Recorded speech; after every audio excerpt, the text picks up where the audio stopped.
Hello students, welcome to next lecture of vector algebra.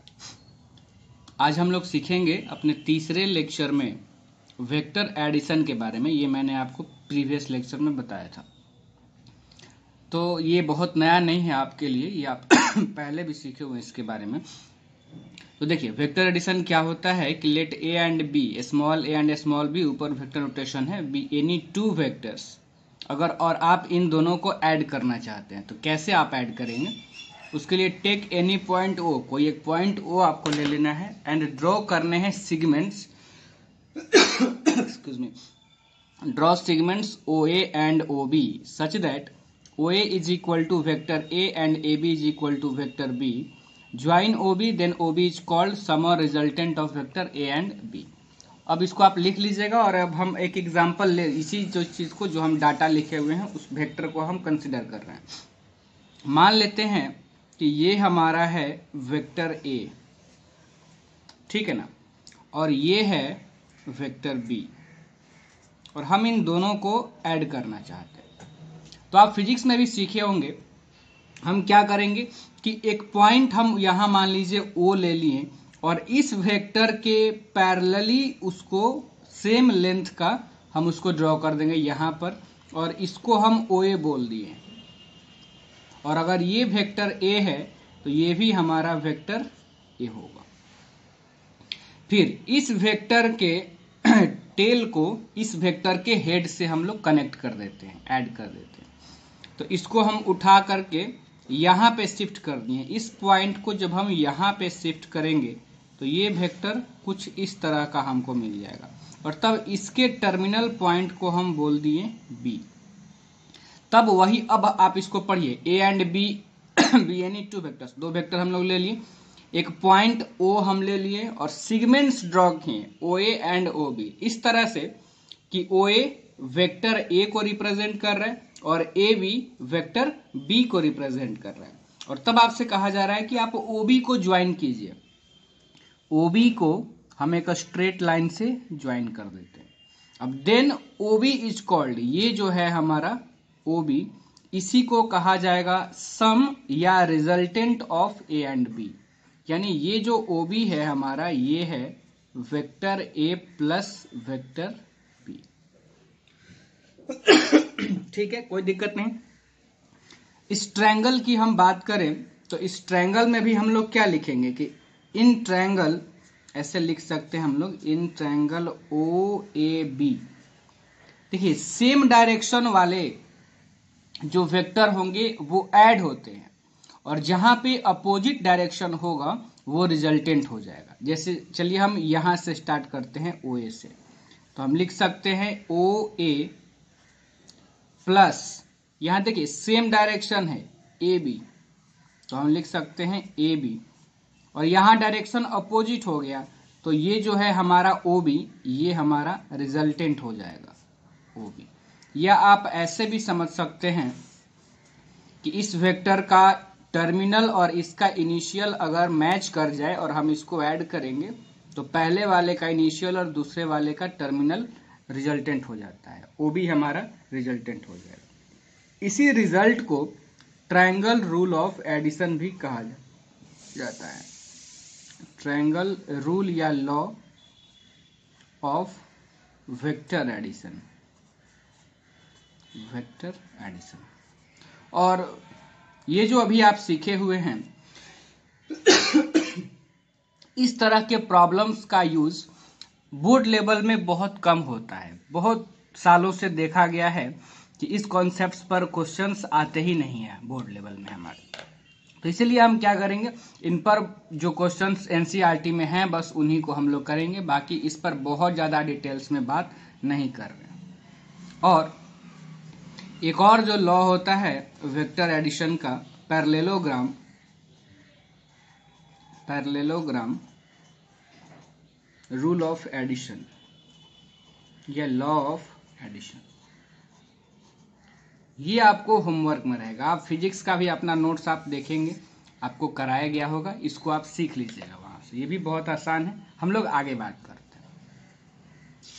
तो vector addition का concept सीखने के बाद वेक्टर एडिशन के प्रॉपर्टीज को हम लोग देखते हैं, जो कि काफी इंपॉर्टेंट होता है वेक्टर एडिशन का प्रॉपर्टीज भी। तो आगे का हमारा हेडिंग है प्रॉपर्टीज ऑफ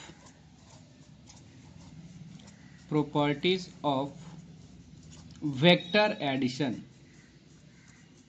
वेक्टर एडिशन, तो देखिए ये बहुत ही सिंपल है, याद रखना। मैंने आपको मैट्रिसेस चैप्टर पढ़ा रखा है और मैट्रिक्स एडिशन का भी मैंने आपको प्रॉपर्टीज पढ़ाया था।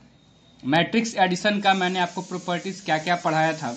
मैट्रिक्स एडिशन कॉम्यूटेटिव होता है, मैट्रिक्स एडिशन एसोसिएटिव होता है, मैट्रिक्स एडिशन में एडिटिव आइडेंटिटी एलिमेंट एग्जिस्ट करता है और मैट्रिक्स एडिशन में एडिटिव इनवर्स एलिमेंट भी एग्जिस्ट करता है। तो उसी तरह से प्रॉपर्टीज ऑफ वेक्टर एडिशन का भी सेम वही 4 प्रॉपर्टी होते हैं जो मैट्रिक्स एडिशन के प्रॉपर्टी थे। यानी पहला जो प्रॉपर्टी है वेक्टर एडिशन का वो है कि vector addition is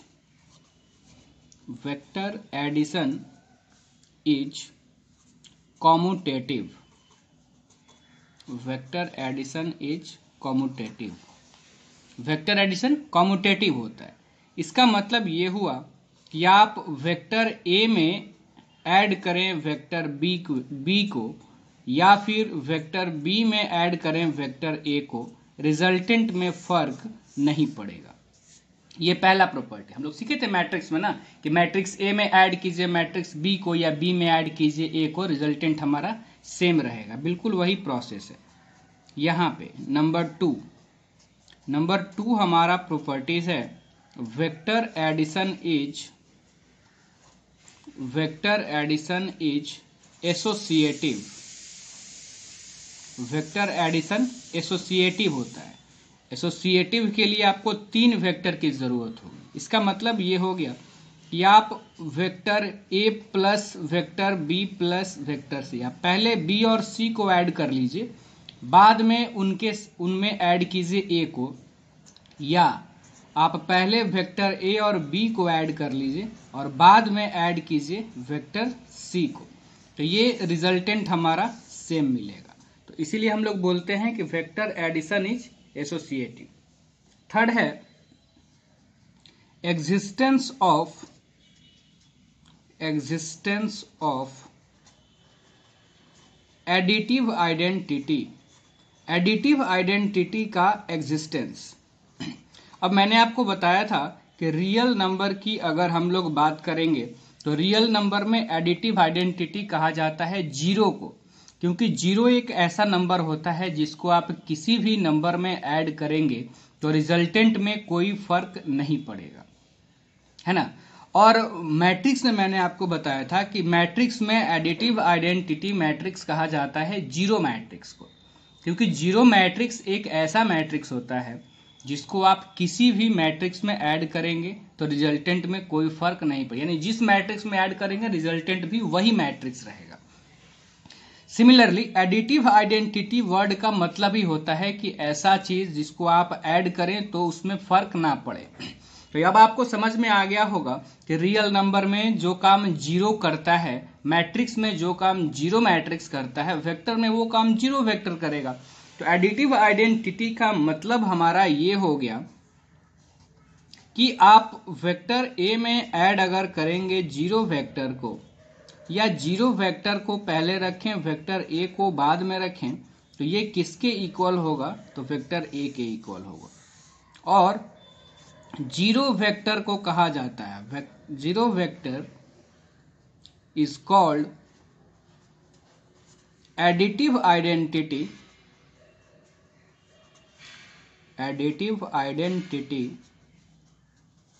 of all vectors. सारे वेक्टर के लिए जीरो वेक्टर एडिटिव आइडेंटिटी है, ठीक है ना। क्योंकि जीरो वेक्टर को आप किसी भी वेक्टर में ऐड करेंगे तो रिजल्टेंट वही वेक्टर आपको मिलेगा जिस वेक्टर को आप ऐड कर रहे हैं।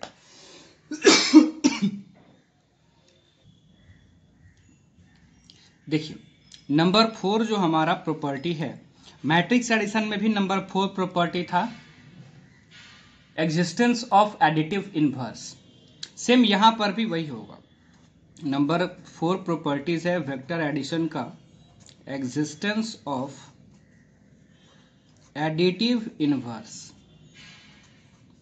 एडिटिव इनवर्स इसका मतलब ये हो गया, that is for any vector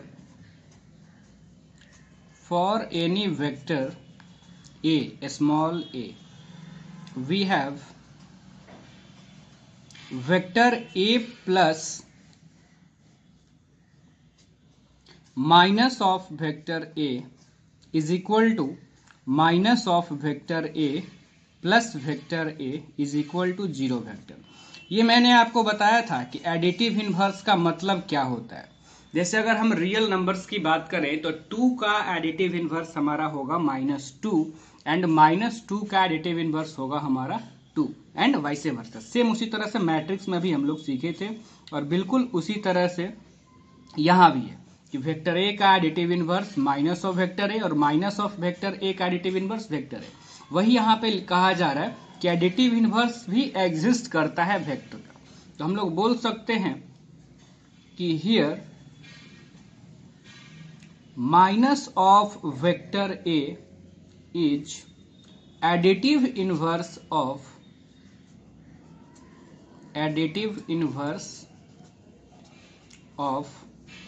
vector a and vice versa minus of A का एडिटिव इनवर्स है वेक्टर ए और वेक्टर ए का एडिटिव इनवर्स है माइनस ऑफ वेक्टर। अब एक होता है डिफरेंस ऑफ वेक्टर्स। तो डिफरेंस ऑफ टू वेक्टर्स में आपको करना क्या होता है कि जैसे मान लीजिए ये तो दोनों को ऐड करना था, अगर सब्ट्रैक्ट करना होता a माइनस बी के लिए, तो अगर ये वेक्टर b है तो अगर आप डायरेक्शन अपोजिट कर देंगे तो वो माइनस का b हो जाएगा। तो वेक्टर a को अगर हम ऐड कर लेंगे माइनस ऑफ वेक्टर b में तो वो हो जाएगा हमारा डिफरेंस ऑफ टू वेक्टर्स। और वो आपको निकालने अच्छी तरह से आता होगा कि किसी वेक्टर का निगेटिव वेक्टर कैसे हम लोग निकालेंगे, ये हम लोग सीखे हुए हैं।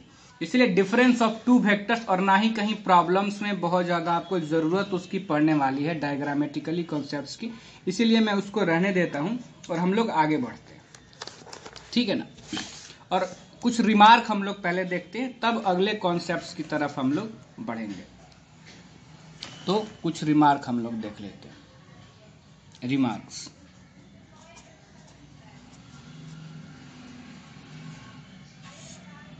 पहला रिमार्क है हमारा, जैसे अगर हम लोग वेक्टर ए बी लिखते हैं ना, तो वेक्टर ए बी का मतलब ये हुआ, ए है हमारा इनिशियल पॉइंट, बी है हमारा फाइनल पॉइंट। तो ए बी का मतलब होता है position vector of terminal point minus position vector of initial point, यानी कि ए। अब आप इसको थोड़ा समझ लीजिए। जैसे अगर मान लीजिए कि हम ये बोल रहे हैं कि ये हमारा वेक्टर ए बी है, ठीक है ना, इस तरह से। अब अगर बी का पोजीशन वेक्टर आपको चाहिए तो आप बताओ पोजीशन वेक्टर के लिए हम क्या करते हैं। मैंने आपको सिखाया था कल प्रीवियस लेक्चर में कि आप जिस पॉइंट का आपको पोजीशन वेक्टर चाहिए आप उसको ओरिजिन से मिला दीजिए। तो इस O को अगर हम B पॉइंट को ओरिजिन से मिला दिए और तब ये जो वेक्टर हमारा डायरेक्टेड होगा OB, इसी वेक्टर को हम बोलेंगे position vector of point B, यानी OB जो हमारा वेक्टर हो गया ये पोजीशन वेक्टर हो गया। फिर यहाँ पे है पोजीशन वेक्टर ऑफ A। तो अगर आपको इस पॉइंट का पोजीशन वेक्टर चाहिए तो पोजीशन वेक्टर के लिए क्या किया जाता है, ओरिजिन से उस पॉइंट को मिला दिया जाता है। तो ए का अगर हमको पोजीशन वेक्टर चाहिए तो ए को हम ओरिजिन से मिला दिया और तब इस ओरिजिन से इस पॉइंट ए के तरफ जो वेक्टर डायरेक्टेड होगा इसी वेक्टर को हम कहेंगे पोजीशन वेक्टर ऑफ ए। तो यहां पर आप देख पा रहे हैं कि एक ट्रायंगुलर फॉर्म बन गया है। और मैंने आपको बताया था कि ट्रायंगल में अगर आप मूव कर रहे हैं तो आपको रिजल्टेंट कैसे लिखना है। तो आप देखिए हम कहीं से भी शुरुआत कर सकते हैं। तो ये हम देख रहे हैं पहले कि डायरेक्शन जो है हमारा OA का डायरेक्शन और AB का डायरेक्शन सेम है। सेम डायरेक्शन में हम मूव कर रहे हैं ना, लेकिन जैसे ही हम इधर आना चाहेंगे बी से ओ की तरफ तो हमारा डायरेक्शन अपोजिट हो गया है। तो हम यहां पर अगर ट्रायंगल रूल ऑफ एडिशन से लिखेंगे तो हम क्या लिखेंगे, थोड़ा आप ध्यान देना। तो हम लिखेंगे वेक्टर ओ ए, है ना, प्लस प्लस क्यों, क्योंकि डायरेक्शन सेम है, जो डायरेक्शन ए बी ओ ए का है वह उसी तरह का डायरेक्शन ए बी का भी है। हम लिखेंगे O A plus A B equal to, अब यहां डायरेक्शन अपोजिट हो गया तो ये हमारा रिजल्टेंट हो जाएगा कौन, ओ बी। और अब हम यहां से लिख सकते हैं कि vector A B is equal to O B minus O A. Vector A B is equal to O B minus O A. अब यहां पर देखिए, यहीं से आप क्या बता सकते हैं कि A B is equal to O B कौन सा वेक्टर था, तो ओ बी वेक्टर है पॉइंट बी का पोजीशन वेक्टर। तो ओ बी को हम लोग लिख सकते हैं ना position vector of terminal point यानी कि बी, माइनस ओ ए कौन सा वेक्टर है, तो पॉइंट ए का पोजीशन वेक्टर ऑफ ए। तो आप ध्यान में रखिएगा इस तरह के वेक्टर्स को ऐसे भी लिखा जा सकता है। सिमिलरली अगर मैं बात करूं कहीं पे अगर आपको सी डी वेक्टर मिल रहा है तो सी डी वेक्टर का मतलब क्या होगा, देखिए पोजीशन वेक्टर ऑफ डी, यानी टर्मिनल का पहले लिखते हैं माइनस करते हैं इनिशियल का, माइनस पोजीशन वेक्टर ऑफ सी। तो ये हमारा हो जाएगा वेक्टर सी डी। अगर मैं एक और बात करूं, ए बी की जगह अगर मैं बी ए की बात करूं तो बी ए वेक्टर को हम लोग कैसे लिख सकते हैं, तो position vector of A minus position vector of B, ये हो जाएगा। ठीक है ना।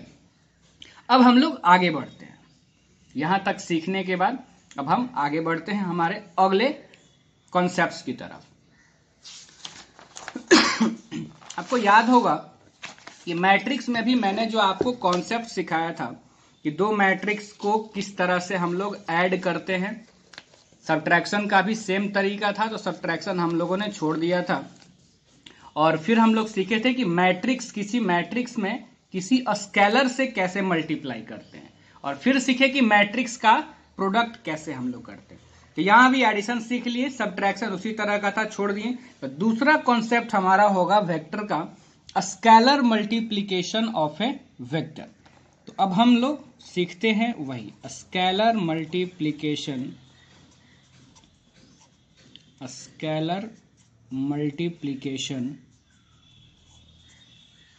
Of A vector.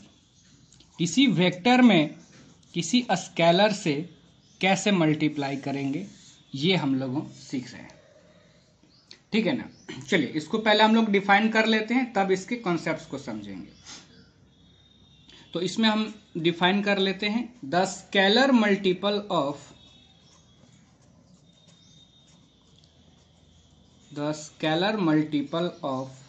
Vector A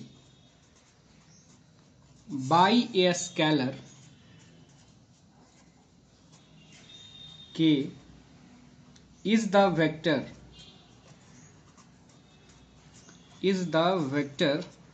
Ka such that, पहला पॉइंट, K इंटू वेक्टर A का magnitude is equal to magnitude of K magnitude of A। Second, direction of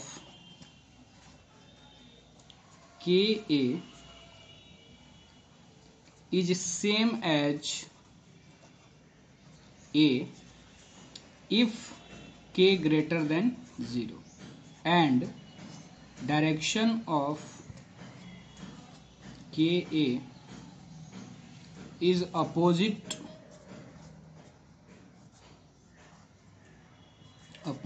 to vector A if K less than 0। ठीक है। अब जरा समझा जाए बात को। Scalar multiplication of A vector, हम लोग सीख रहे हैं कि किसी वेक्टर में स्केलर से मल्टीप्लाई कैसे करते हैं और क्या चेंज आता है ऐसा करने से। आपको याद होगा कि मैंने आपको सिखाया था कि अगर कोई मैट्रिक्स ए हम ले लें और मैट्रिक्स ए में किसी स्केलर 2 से मल्टीप्लाई करेंगे तो जो 2a आएगा वो भी हमारा एक मैट्रिक्स ही होगा। और ये मैट्रिक्स कैसे मिलेगा, तो आप उस मैट्रिक्स के सारे एलिमेंट्स को 2 से मल्टीप्लाई कर देंगे तो आपको 2a मैट्रिक्स मिल जाएगा। बिल्कुल यहाँ भी वही कॉन्सेप्ट है। अगर मान लेते हैं कि a हमारा कोई वेक्टर क्वांटिटी है और हम इस वेक्टर क्वांटिटी को स्केलर k से मल्टीप्लाई कर रहे हैं, है ना, तो मल्टीप्लाई करने के बाद हमको क्या मिलेगा, ka। तो मल्टीप्लाई करने के बाद जो मिलेगा वो भी एक तरह का वेक्टर क्वांटिटी ही होगा। अगर आप किसी वेक्टर को किसी स्केलर से मल्टीप्लाई करेंगे तो जो आपको रिजल्टेंट मिलेगा वो भी वेक्टर क्वांटिटी ही मिलेगा। अब चेंज क्या होगा, तो जो के वेक्टर का मैग्नीट्यूड होगा वो इक्वल हो जाएगा magnitude of A into magnitude of के। और अगर के वेक्टर है तो डायरेक्शन भी इसका होगा ही, और डायरेक्शन डिपेंड करेगा के पर।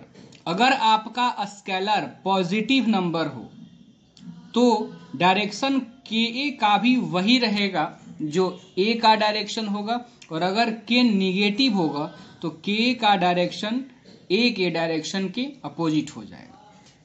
अब जैसे आप समझिए एग्जाम्पल, हम मान लेते हैं कि कोई वेक्टर हमारा ए है, ठीक है ना, और हम किसी स्केलर 5 से इसको मल्टीप्लाई कर दिए तो 5 इंटू ए, ये भी हमारा क्या हो जाएगा, वेक्टर ही हो जाएगा।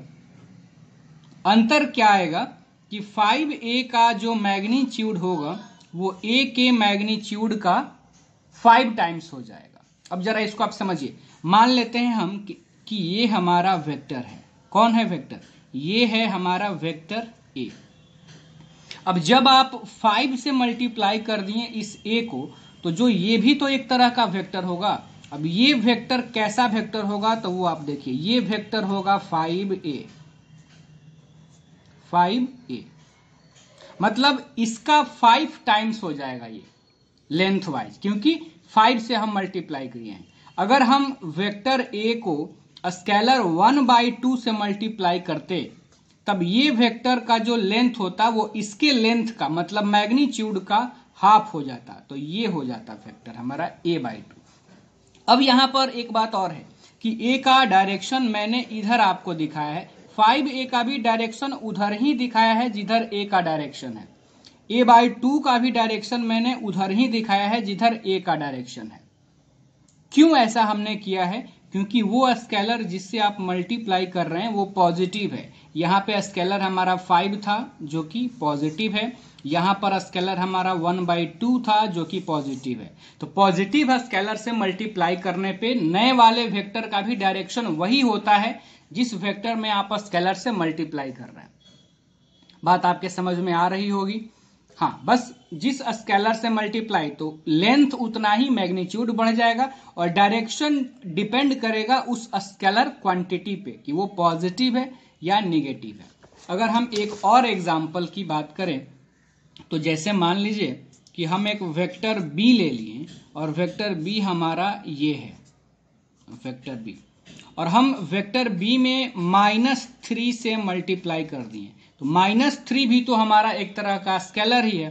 तो -3 से भी अगर आप मल्टीप्लाई करेंगे तो मैग्नीट्यूड इसका 3 टाइम्स ही बढ़ेगा, यानी -3 भी वेक्टर कैसा होगा, तो इसका 3 गुना होगा लगभग, यानी इस तरह का होगा -3 भी। लेकिन डायरेक्शन क्या होगा, तो b का डायरेक्शन और -3b का डायरेक्शन अपोजिट होगा, यानी इस बार डायरेक्शन हमारा ये हो जाएगा, ये है हमारा -3b। तो आप मल्टीप्लाई चाहे स्केलर से करें, पॉजिटिव से करें या निगेटिव से, मैग्नीट्यूड जो होगा वो उस नंबर के स्केलर के मॉडुलस के टाइम बढ़ेगा। -3 से भी मल्टीप्लाई करेंगे तो -3b का जो लेंथ होगा वो 3 गुना ही बढ़ेगा। 3 से भी करेंगे तो भी जो लेंथ होगा वो 3 गुना ही बढ़ेगा। अंतर कहाँ आएगा, तो डायरेक्शन में अंतर आएगा। अगर पॉजिटिव से किए तो डायरेक्शन वही रहेगा जो बी का रहेगा, और अगर निगेटिव से करेंगे तो डायरेक्शन अपोजिट हो जाएगा जो बी का रहेगा। उम्मीद है अब आपको ये कॉन्सेप्ट समझ में आ गया होगा। आगे हम लोग बढ़ते हैं और अगला हमारा कॉन्सेप्ट है कंपोनेंट्स ऑफ ए वेक्टर। आगे हम हेडिंग देते हैं कंपोनेंट्स ऑफ ए। ये सब आप पढ़े हुए हैं फिजिक्स में, लेकिन फिर भी मैं एक बार रिकॉल करा रहा हूं। Components of A vector.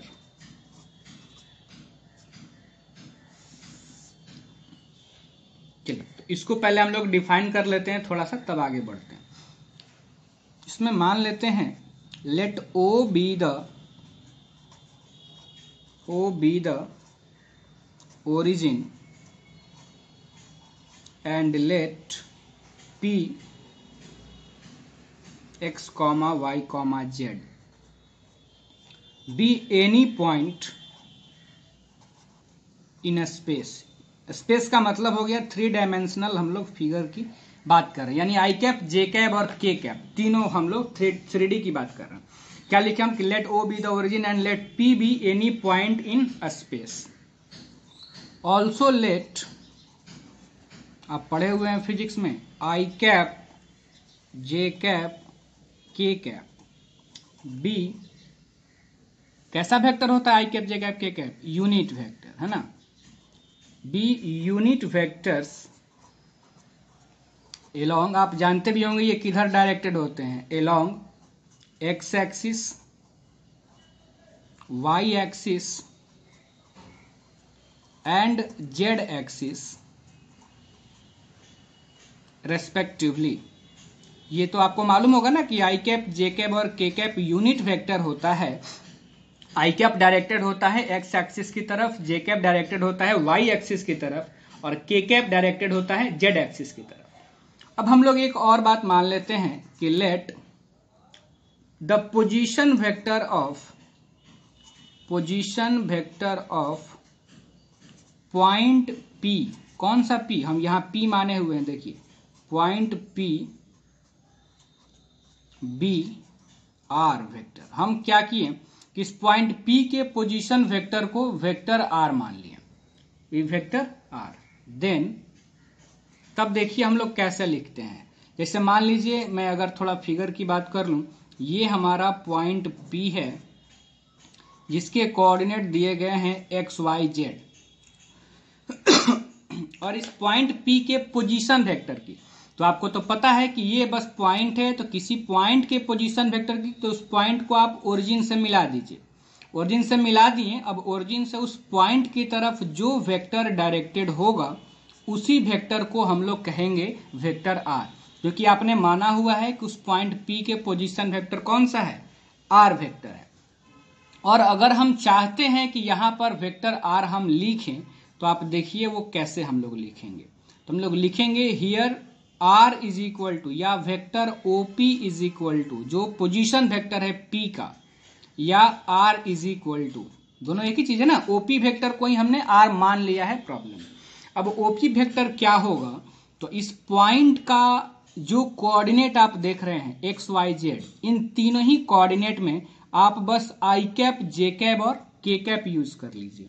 तो ये हो जाएगा vector R is equal to X I cap plus Y J cap plus Z K cap. तो ये हमारा हो जाएगा वेक्टर OP, और इसी फॉर्म को कहा जाता है वेक्टर का कंपोनेंट फॉर्म। तो हम लोग यहां लिख लेते हैं कि दिस फॉर्म इज कॉल्ड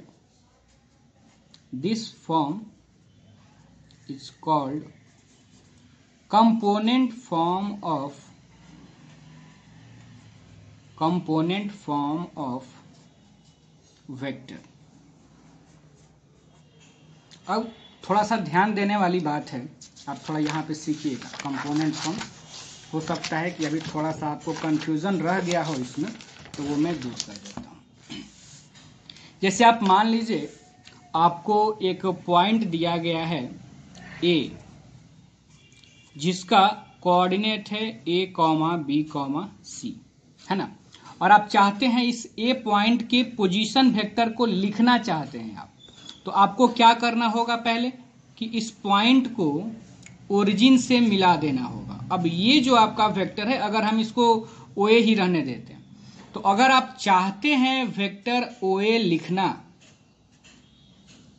तो आप क्या लिखेंगे, A I cap plus B J cap plus C K cap. आपको बस उनके कोऑर्डिनेट्स में आई कैप, जे कैप और के कैप यूज कर लेने हैं।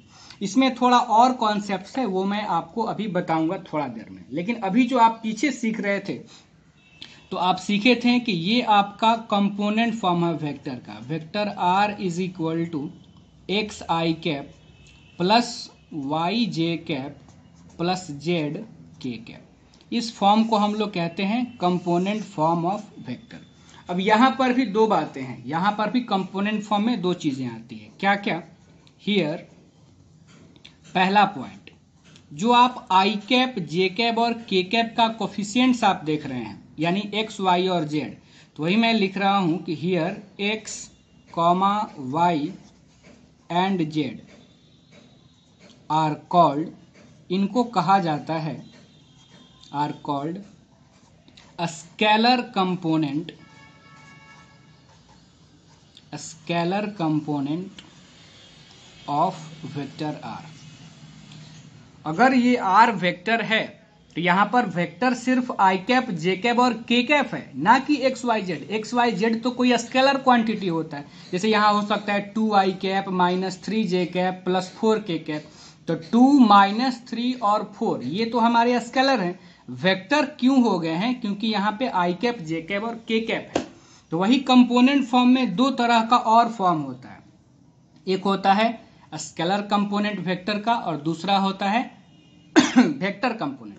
तो स्केलर कंपोनेंट में कहा जाता है आई कैप, जे कैप और के कैप के कोफिशिएंट्स को, और दूसरा वेक्टर कंपोनेंट कहा जाएगा किसको? तो X I cap, Y J cap and Z K cap. यानी वेक्टर कंपोनेंट के लिए आपको आई कैप, जे कैप और के कैप को साथ में रखना है, जबकि स्केलर कंपोनेंट्स के लिए उन लोगों को साथ में नहीं रखना है। तो X I cap, Y J cap and Z K cap are called vector component, vector component of vector R. अब आप एग्जाम्पल एक देखिए, काफी सिंपल कॉन्सेप्ट है।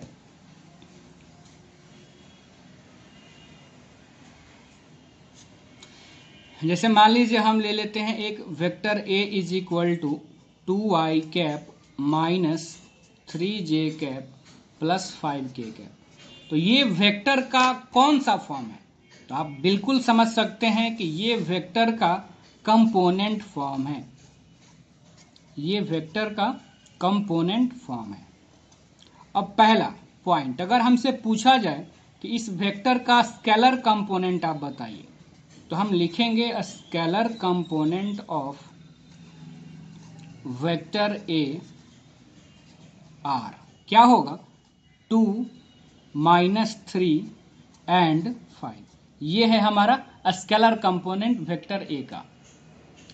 अगर हमसे पूछा जाए वेक्टर कंपोनेंट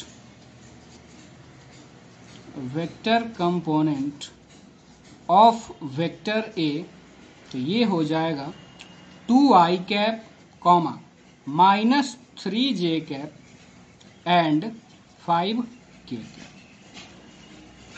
कोई दिक्कत नहीं होनी चाहिए इसमें, बिल्कुल सिंपल सा कॉन्सेप्ट है ना। नेक्स्ट इस लेक्चर में इतना ही। अब आगे हम लोग इसके आगे कंटिन्यू करेंगे नेक्स्ट लेक्चर में।